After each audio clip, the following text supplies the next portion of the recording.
Hello friend, मैं पुष्पांजलि कुमारी आप लोगों के सामने क्लास 10 से रिलेटेड ये नेक्स्ट वीडियो लेकर आई हूँ। और इसमें देखिए हम लोग जो कुछ भी देखने जा रहे हैं तो वो सब पीछे के टॉपिक से रिलेटेड है, इसलिए आप लोग उसे देखते चलिएगा।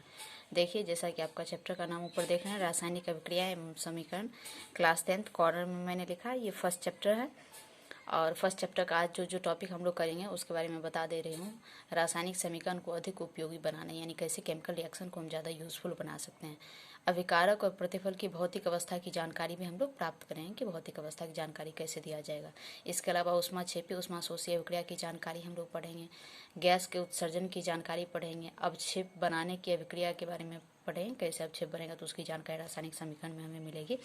अभिक्रिया की शर्त के बारे में और अभिक्रिया की उत्क्रमणीयता के बारे में। पिछले टॉपिक में हम लोगों ने पढ़ा था कि रासायनिक समीकरण जो होता है वो हमें बहुत सारी चीज़ों की जानकारी नहीं देता है, लेकिन इसमें हम देखें कि हम उसमें कौन कौन सा चीज़ ऐड करके बहुत सारी चीज़ों की जानकारी प्राप्त कर सकते हैं। तो चलिए हम पहला पॉइंट स्टार्ट करते हैं। अभिकारक और प्रतिफल की भौतिक अवस्था की जानकारी। अभी तक रासायनिक समीकरण मान लिया जाए, एक रासायनिक समीकरण हम लिखते हैं CaCO3 कैल्शियम कार्बोनेट, इसको गर्म करते हैं CaO प्लस CO2 उत्पन्न हुआ। अब इसको हम कैसे उपयोगी बना सकते हैं, तो इसमें हमें भौतिक अवस्था आप जान रहे हैं, मेन रूप से ठोस द्रव और गैस की बात हो रही है। भौतिक अवस्था की जानकारी हमें देना है कि इसका भौतिक अवस्था कैसा होगा। तो कैल्शियम कार्बोनेट बेसिकली सॉलिड होता है, तो सॉलिड के लिए हम S लिख लेंगे ब्रैकेट में, S for solid. Calcium oxide भी सॉलिड ही होता है, इसके लिए भी हम S लिख लेंगे कोष्टक में यानी ब्रैकेट में। और कार्बन डाइऑक्साइड गैस होता है तो इसके लिए हम G लिख लेंगे। तो इस तरह से हम रासायनिक समीकरण में भौतिक अवस्था की जानकारी देंगे। जो हमारा पहला पॉइंट था भौतिक अवस्था की जानकारी देने वाला, वो हो चुका है, ये आप देख रहे हैं। सेकेंड पॉइंट है ऊष्माक्षेपी और ऊष्माशोषी अभिक्रिया की जानकारी।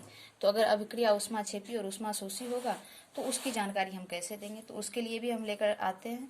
मान लीजिए कार्बन ऑक्सीजन से रिएक्शन किया और कार्बन डाइऑक्साइड बना, बहुत ही छोटा सा इक्वेशन है। तो कार्बन डाइऑक्साइड बनता है तो इस अभिक्रिया में ऊष्मा बहुत सारा उत्पन्न होता है, अर्थात यह ऊष्माक्षेपी अभिक्रिया हुआ। तो ऊष्मा को दाईं तरफ लिखेंगे, ये रहा आपका ऊष्माक्षेपी अभिक्रिया। ऊष्माक्षेपी अभिक्रिया के लिए दाईं तरफ प्लस ऊष्मा लिख देंगे। अगर ऊष्माशोषी अभिक्रिया है जैसे कि N2 प्लस O2, तो इसके लिए तीर चिन्ह के बाईं तरफ हम ऊष्मा ऐड कर देंगे और ये आपका हो गया NO 2NO। यह ऊष्माशोषी अभिक्रिया हो गया क्योंकि इसमें अभिकारक की तरफ प्लस ऊष्मा लिखा गया। तो यहाँ मैं लिख दे रही हूँ ये ऊष्माशोषी अभिक्रिया, शोषी अभिक्रिया, एंडोथर्मिक एक्सोथर्मिक।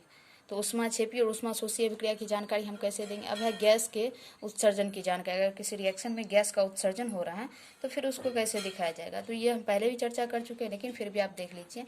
मान लीजिए जस्ता का अभिक्रिया सल्फ्यूरिक एसिड के साथ किया जा रहा है, तो बन गया ZnSO4, जिंक सल्फेट बन गया और हाइड्रोजन गैस निकल रहा है। तो गैस के लिए तीर चिन्ह ऊपर दिया जाता है, तो इससे हमें ये साबित पता चल रहा है कि इस रासायनिक अभिक्रिया में गैस का उत्सर्जन हो रहा है। ये सारा पॉइंट हम लोग रासायनिक अभिक्रिया, रासायनिक समीकरण को ज़्यादा उपयोगी बनाने के लिए कर रहे हैं। इसके अलावा अगला पॉइंट है हमारा अवक्षेप बनने की जानकारी। गैस का उत्सर्जन हो गया, अगर अवक्षेप बन रहा है किसी अभिक्रिया में, अवक्षेप बताए थे कि किसी भी अभिक्रिया में ठोस दही जैसा थक्का पदार्थ बनता है, उसे ही अवक्षेप कहा जाता है। तो अवक्षेप के लिए उल्टा तीर के निशान को दिया जाता है, जैसे कि सिल्वर नाइट्रेट AgNO3, इसकी अभिक्रिया यदि हाइड्रोक्लोरिक एसिड के साथ कराया जाता है तो AgCl बनता है और HNO3 नाइट्रिक एसिड बनता है। इसमें सिल्वर क्लोराइड AgCl जो इसका अवक्षेप बनता है और इसे उल्टा तीर के निशान से इस तरह से अवक्षेप को दिखाया जाएगा।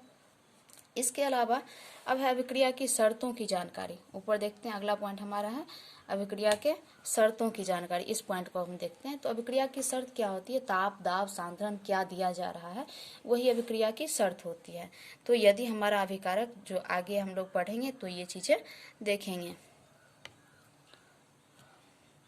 अभिकारक और प्रतिफल में कन्वर्ट हो रहा है, तो तीर चिन्ह के ऊपर हम लिख देते हैं, या तो अगर ताप की बात होगी तो ताप लिख देंगे, दाब की बात होगी दाब लिख देंगे, उत्प्रेरक की बात होगी उत्प्रेरक, कोई उत्प्रेरक जो अभिक्रिया की दर को बढ़ा देता है या घटा देता है, और लेकिन अभिक्रिया, रासायनिक अभिक्रिया में खुद वह प्रयोग नहीं होता, मतलब खुद वो रासायनिक अभिक्रिया करने में भाग नहीं लेता है, मतलब कि वो सिर्फ अभिक्रिया में को प्रमोट करता है, बढ़ाता है, घटाता है, लेकिन खुद वो कोई प्रोडक्ट नहीं बनाता है, तो उसे उत्प्रेरक कहते हैं।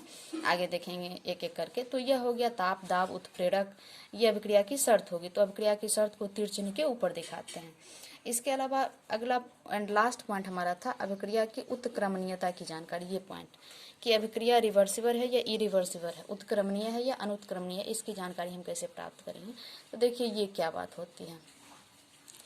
उत्क्रमणीय अभिक्रिया का मतलब होता है कि दोनों तरफ से, दोनों डायरेक्शन में हो। जैसे कि मान लीजिए N2 प्लस H2, तो अमोनिया बना। इसमें इधर भी एरो होगा और इधर भी एरो होगा, दोनों तरफ एरो होगा। इसको 3 देके बैलेंस कर दे रहे हैं।